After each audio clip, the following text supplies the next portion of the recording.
सत्तेच्या बाजूने ठाम उभे राहणारे व्यासपीठ आपण पाहत आहात लीडर वार्ता। कोल्हापूर महानगरपालिका स्मशानभूमी गुप्तधन पेटीत जमा झाली मोठी रक्कम।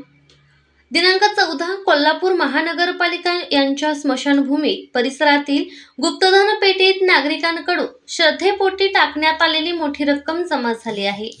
महापालिकेच्या आरोग्य अधिकाऱ्यांच्या उपस्थितीत पेटी उघडून रकमेची मोजणी करण्यात आली।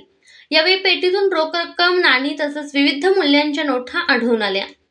संबंधित जमा रकमेची अधिकृत नोंद घेऊन ती महापालिकेच्या महसूल विभागात बँक खात्यात जमा करण्याची प्रक्रिया करण्यात आली। स्मशानभूमीत अंत्यविधीसाठी येणारे नागरिक धार्मिक परंपरा आणि श्रद्धेनुसार गुप्तधन पेटीत पैसे टाकतात। त्यामुळे कालांतराने या पेटीत मोठी रक्कम जमा होत असल्याचे आरोग्य अधिकारी निरीक्षक माधवी मसूरकर, प्रकाश लोंढे यांनी हा पैसा महापालिकेच्या जनहितासाठी वापरला जातो असे सांगितले।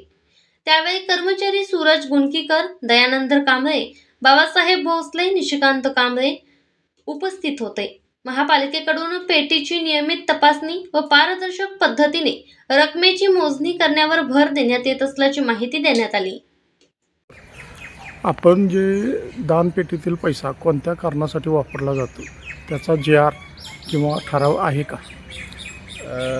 नमस्कार, मी प्रकाश लोंढे, कोल्हापूर महानगरपालिका स्मशान व्यवस्थापन। सर, आपण जो हा प्रश्न विचारला आहे, हा पूर्ण पैसा आपण महापालिकेत महसूल आपला विभाग आहे, त्या विभागामध्ये बँकेत जमा करतो।